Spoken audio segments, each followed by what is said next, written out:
Well, once again, my name is David, and welcome to Sunburst Sanctuary. The topic for our service today is conscious conduct, creating healthy habits.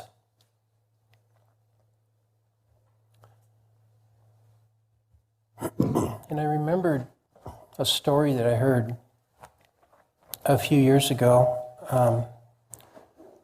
It was from one of my favorite authors, Stephen Covey. And he was telling a story, and it wasn't a true story, but it was a way for him to identify some of the points in his book that he was trying to get across. And he talked about a salesman who flew into Chicago for a sales meeting. And he had never been to Chicago before. And so he rented a car, and he had the address of where he was going. So at that time, he had to pick up a map because there were no Google Maps. I don't know. I know some people in here can remember a time when there was no Google Maps. I'm not sure if everyone can. But you actually had to get a map of the city, and sometimes if it was a big city, it was a book, and it had different sections on different pages, and you had to find on one side there were numbers, and on the top there might have been letters, and then you'd find your address, and you'd have to pinpoint it and do all this while you're driving. So it was one of those things from the good old days. So what he didn't realize was that the map makers had accidentally printed a map of Detroit and put Chicago on the top of it. And he had never been to Chicago before, so he had no idea. And he's supposed to be at this meeting by a certain time. So he goes to what he thinks is the address, and there's no office building there. He can't figure out what's going on, so he calls his boss, who's waiting for him at this meeting. And his boss goes, "Come on, man, this is not that hard to find. Just try a little harder." So he goes, "Okay." So he gets the map back out and drives around a little longer, and once again just has no luck. So he, doesn't want to, but he has to call his boss again. He goes, "Look, is there a bookstore nearby?" He goes, "Yeah." And he says, "Well, then go into the bookstore and find a book on positive mental attitude and read up on positive mental attitude, because you've got a problem. You need to figure out how to get here." So he does that. Well, obviously he never finds the meeting, and luckily it's a fictitious story, so I think he still kept his job. But the moral of the story is that if we don't have the proper roadmaps in life to achieve the things that we're setting out to try to accomplish, then many, many times we're not able to get to where we want to go. This is true if we're driving. I mean, what's going to happen if the satellites go haywire? Nobody will be able to find their way around anymore because Google Maps won't work and Waze won't work. So we'll see. Keep our fingers crossed on that one. But there's also, we see in the map of society and of the world that scientists are telling us certain things that are going on with the climate on the planet, for instance. And there's certain things that we can do to try to help alleviate some of those problems. There's things we can do as individuals. There's things we can do as towns or states or the country or the world. And they're kind of giving us a map, and they're saying if we do these certain things, we're going to be able to save the planet. And I mean, it's kind of crazy. Saving the planet's going to be fine. It's really saving humanity. I think the planet is going to survive. It's been here for 4.5 billion years. It's probably going to survive whatever we do. It might change a little bit and it'll come back, but will our species survive? That's really the question. And so we are caretakers of this planet in that regard. And we are also caretakers just of our own immediate families and the things that we do to try to contribute to being good citizens of our nuclear families or our extended families, whatever it might be. Of the towns that we live in, that we do things that are good for those citizens that live nearby. And hopefully, if everyone's working on that, it does spread out across the world. And societally, we get stronger, we get more compassionate, we get more tolerant. We learn to love those people that we don't know that well just as much as the people that we do know really well. Because we can extend that love inside of us beyond just our immediate families. And this is really a great thing to do if we can continue to work on it.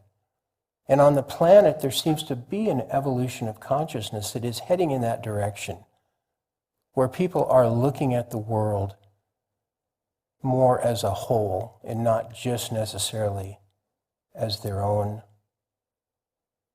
little world within that world.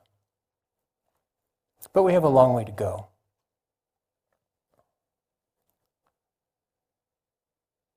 So when I was thinking about this, it reminded me how when I was 18 years old, I got a job in Seattle delivering color TVs. And I was from a really kind of a dirt road kid. I grew up in the country. And so reading a city map was a big challenge for me. Luckily, my friend that I was working with was really good at reading the map. But we would drive all over that town, and it was a pretty big town even then, and we would deliver TVs to people. Well, the other thing about that was a challenge for me was that I'm partially colorblind. So it was impossible for me to set up a color TV for somebody and have the colors come out right. And I could tell a couple of stories that they're not that flattering, and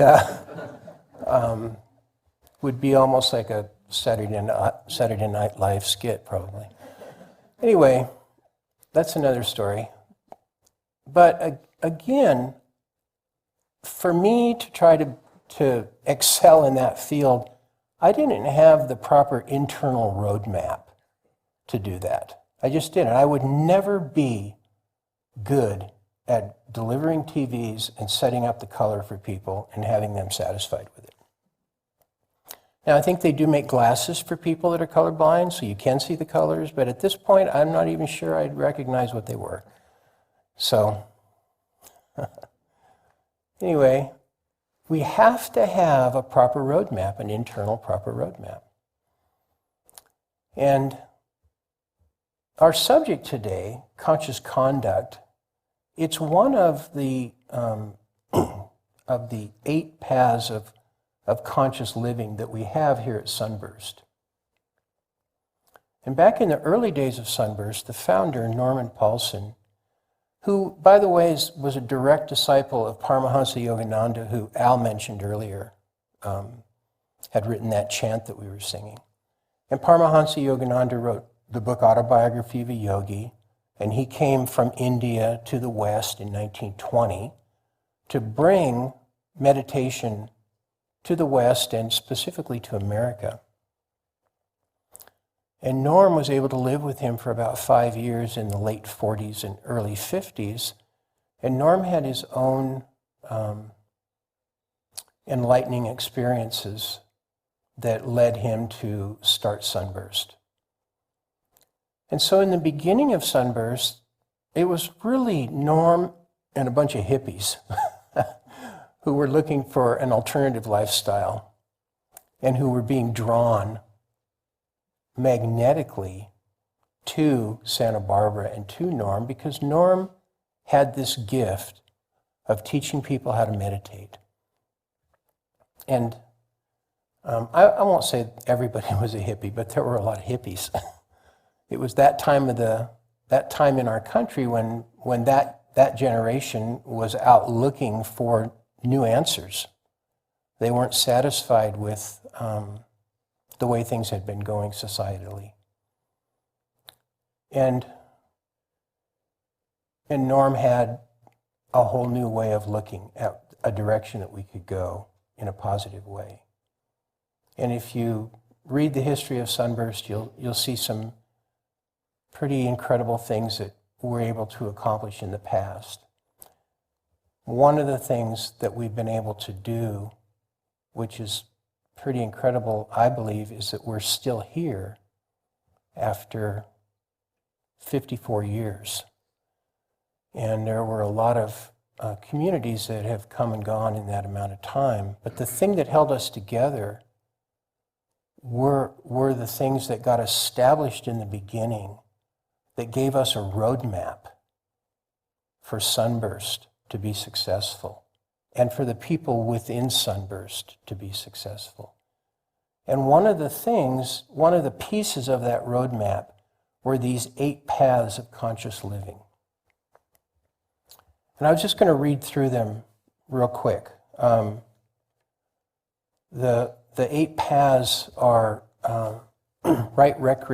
conscious recreation, conscious work, conscious nourishment, conscious association, conscious speech, conscious study, conscious conduct, and conscious meditation.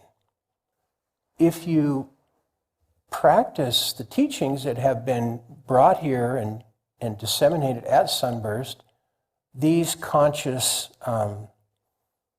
ideas of how to live, these paths become really alive in your life, and you can start to incorporate them. So I was thinking about conduct, which is the one today, conscious conduct. And I was thinking about, honestly, it seems like if you're going to choose to practice conscious work or conscious recreation or conscious study or any of the other paths, you are drawing on the path of conscious conduct to do that, because you're going to conduct yourself in a certain way that you're going to incorporate these other higher ideals into your life. So it's really a key to this roadmap for us. And where do we best conduct ourselves from when we are trying to do things that are positive in our lives and have positive influences on the people around us? And here at Sunburst and in many other centers across the world, and just in people's homes where they're not necessarily associated with any group or whatever, people have really learned the value of meditation and of spending time just sitting quietly and giving this consciousness that we have come from and that sustains us, giving it a little bit of time in our lives to impact us, because we are drawn outwardly so much by all of the things in life. Our natural tendency in these human bodies is to be drawn out through the 5 senses for sense gratification and experience constantly. So if we really want to hear that inner voice, see that inner light, or receive that inner guidance, it's best to take some time to sit quietly and just give that consciousness some space within us to grow and to be realized. And when we do that, we begin to open up the inner senses that we all have. Some people will see things. Some people will hear things. Other people might feel things. It doesn't really matter how you are receiving your guidance or your confirmation.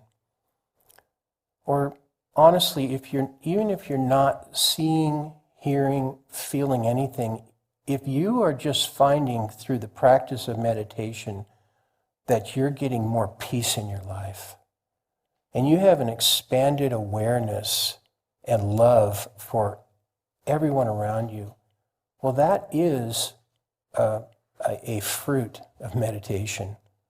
You start to get more in harmony with the world around you because you're walking internally a roadmap that opens up this whole other world of understanding. And it's many times an understanding that even goes beyond the two halves of our brain, where we have all this drama constantly being generated. So the point of meditation and the point of concentration when we do meditate is at the pituitary center, which sits right between the two halves of the brain, and it's located in from the point between the eyebrows and the temples, if you drew a line from those 2 points. So that's the pituitary center. It's referred to sometimes as the eye of God, the throne of God, the observer's seat. And we start to conduct, much like a conductor of a symphony, we start to conduct from that point within us all of the activities of our lives. We start to find ways to have a positive impact on those around us. We start to see solutions where maybe others are not seeing solutions. And we start to experience our lives as something much greater than just these bodies and these personalities and these habits. We start to feel our connection with the whole cosmos. And the scientists these days are finding just incredible things out about our physical world, and they are no different than the things that the yogis and the masters and the saints from all different religions around the world have been talking about for centuries, that we are truly all connected with one another all the time. And it is only this sense of I, our own sense of me, I, my, that separates us from each other and from that great expansive consciousness that has brought us all here.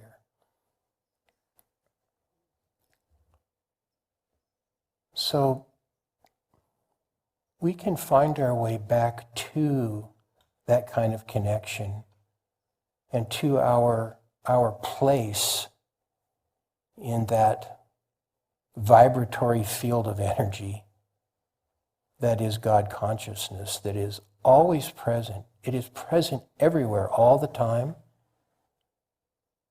It is only our perception that leaves it out of our lives.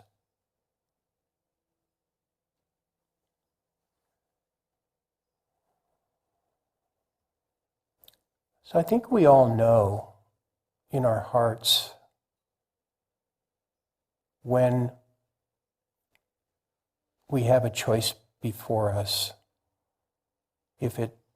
what's the better choice to make? What's the better way to conduct ourselves in this moment right now? Because this moment right now is the most important moment that there is. And sometimes we make a choice and we've all done this. Many of us in this room are old enough, I can tell, that we've made mistakes in our lives. We've made choices that have taken us in a direction that have not been beneficial to ourselves or anybody around us. It's just the way it is. And then we get knocked down and we realize the mistakes that we've made, and we stand back up and we learn and we grow. And that's part of being a human, part of being here on this earth. I think if we take the time to meditate and to practice these different paths of conscious living and to incorporate virtue into our lives, it gives us an advantage. It gives us a way to more readily make the correct decision in the moment when it comes up. And that's why we're here. That's why we're all here together, to support each other, to learn from each other, to receive divine inspiration together, to share that with each other, to look in each other's eyes and see the divine, not just see the personality of this person we know, but to recognize and reflect back through conscious conduct, reflect back the best part of who we can be to support each other in our attempt for soul awakening. Let's take some time to meditate together now for about 15 minutes. And if you have a meditation technique, then now's the time to practice. If you haven't ever had a meditation technique, you can just sit quietly and hold your focus here at the third eye, which is between the two eyebrows. Just don't cross your eyes. Just gently hold your attention there with your eyes either closed or partially closed. And follow your breath. Just follow your breath consciously. Breathing in, breathing out. You can say in on the inhalation to yourself. You can say out on the exhalation. Or you can just be aware of your breath going in and out. And if we sit quietly and we keep our focus at that point in our awareness, and we occupy the thoughts of our mind by following our breath, consciously following our breath,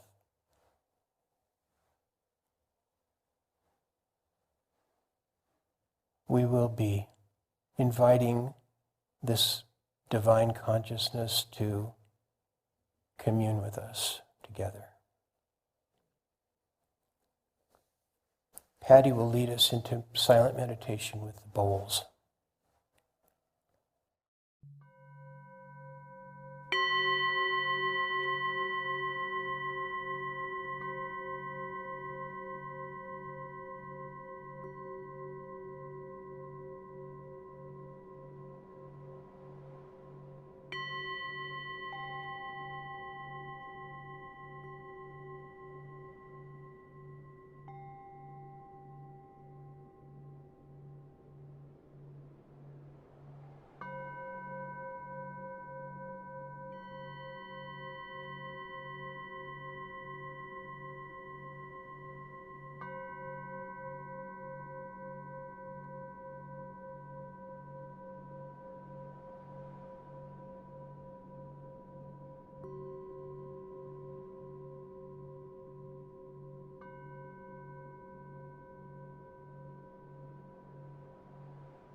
shining sun, you are my life, my only one. Rise within my soul like fire, let nothing quench this burning desire to see you, to know you, to hold you in my grasp, to stand the shore where oceans meet, of present, future and past.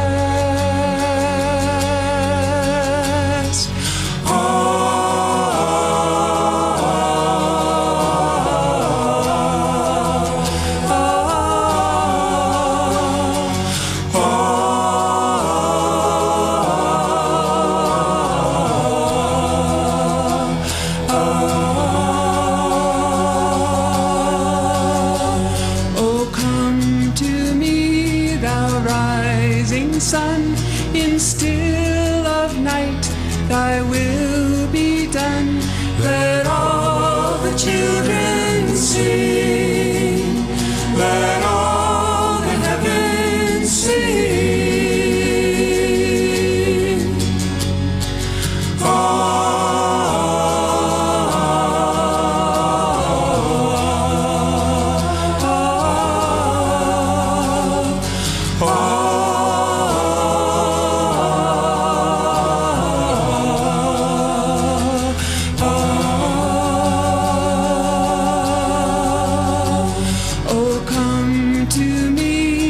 Shining sun, you are my life, my only one. Rise within my soul like fire, let nothing quench this burning desire to see you, to know you, to hold you in my grasp, to stand the shore where oceans meet, of present, future and past.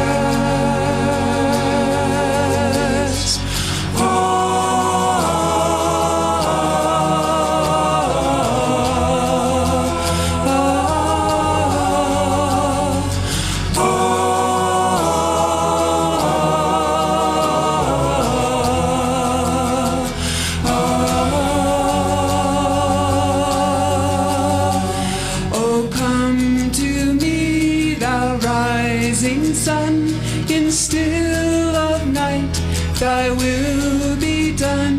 Let all the children sing, let all the heavens sing,